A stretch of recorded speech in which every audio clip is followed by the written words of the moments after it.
Welcome to the ParentLife Podcast. My name is Jason Stanland. I'm one of the pastors here at Fruit Cove Baptist Church. This is a weekly resource for parents who are trying to raise Christian children.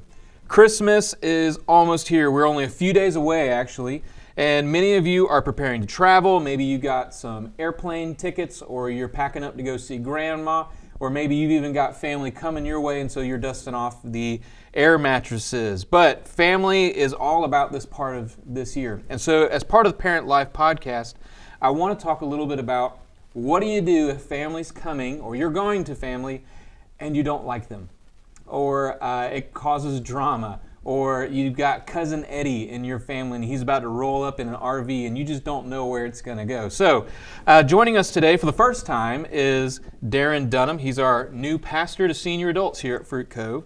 So this is his first episode and I'm very excited to have you. So thank you so much for joining us. It is a pleasure to be here. I'm super stoked. Thanks for having me. So, Darin, tell us a little bit about your ministry background, since we're kind of getting to know you. Well, I grew up on the mission field, my parents were involved in ministry, and I've been involved in ministry most of my life, but most of my professional vocation has been as a chaplain in the United States Navy for the last 23 years. Wow. Until just very, very recently. Yeah, and so you just retired. Just retired, yeah. And so you came on with us, and we're excited to have you jumping in with our senior adult ministries, which I believe is just like my ministry. I'm the middle school pastor.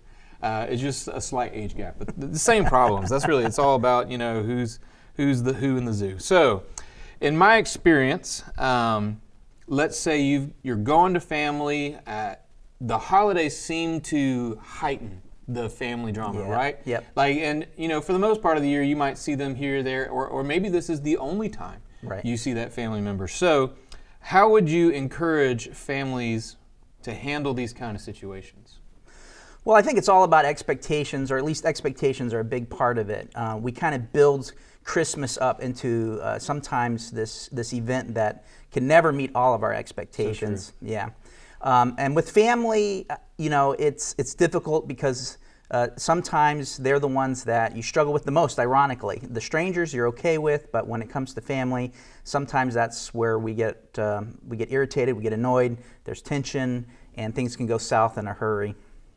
Yeah, and so I think talking about the expectations, that's a critical piece, because really for us, sometimes we get so caught up not in the spending time with family or actually enjoying each other's company, but more of we have to have the dinner just right, or hey, not everybody's here and we want to open presents, and so there creates this tension. So now my experience is truly this seems to come more from past hurts with family, where there's been what we call family drama or tensions or things like that. So how does forgiveness and the gospel play into the family dynamics at Christmas? Well, it's huge, because you're only really going to have peace in any kind of relationship with forgiveness.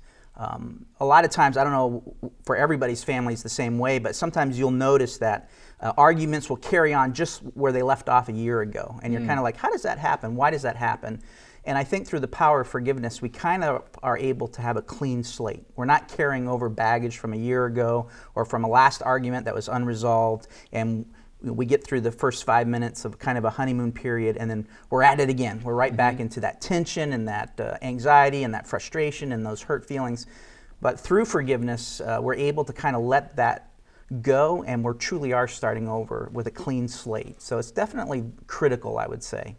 So if we want to start with that clean slate mentality, what are some things, should they be ground rules even, like whenever someone's coming to the family, or like, you're talking to your kids in the car, okay, are there certain topics that you avoid? Are there certain, situations that maybe you don't want to get into?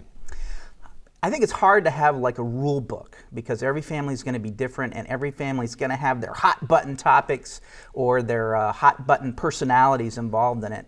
I think probably more importantly is going to be a spirit. When you go and you're encountering family, I certainly would recommend praying, before you go and have a big family event, just to get your heart right, get it in the right place.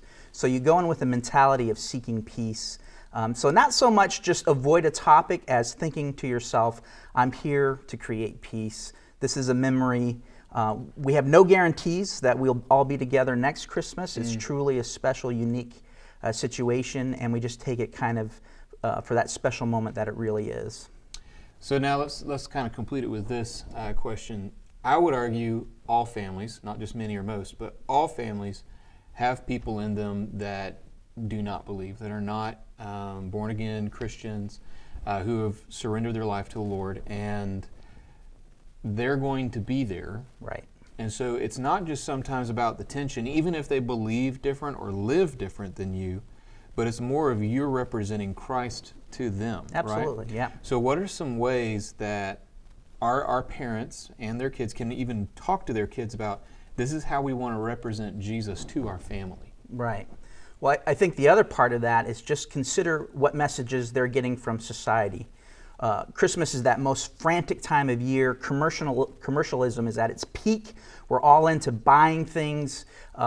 It's just chaotic. But when we come in and we're demonstrating and we're acting out a completely different mentality, where we're calm, we're at peace, where we talk about cherished traditions that are faith-based, and it's not about gift buying or what did I get or commercialism, I think right there sends a message. You stand out a little bit. But certainly attitude and your personal demeanor would go a long way as well, because we are ambassadors. When we're ambassadors for Christ, even to our own family, especially to our own family. Yeah, and sometimes the hardest people to convince even about our faith is our family, because they know us better than anybody else does. Right. So I would encourage you, parents, as you're going into this Christmas season, begin to think about how I'm going to share the gospel with this family member who's lost. Because this may, as he said, this may be your last Christmas with them. We're not guaranteed every year.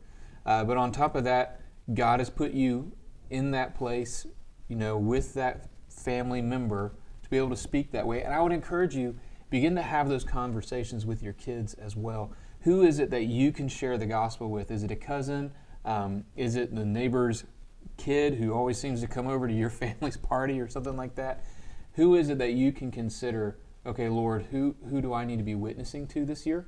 But then as part of that family drama, how can I represent you well so that they actually will listen to me? Hey, I hope you've enjoyed this episode. Have a wonderful Christmas from us here at Fruit Cove Baptist Church. If you have any questions about our ministry, you can go to fruitcove.com. We'd love to hear from you. We'd love to interact with you even on the Parent Life podcast, so you can always email us at parentlife@fruitcove.com. Thank you so much, and Merry Christmas.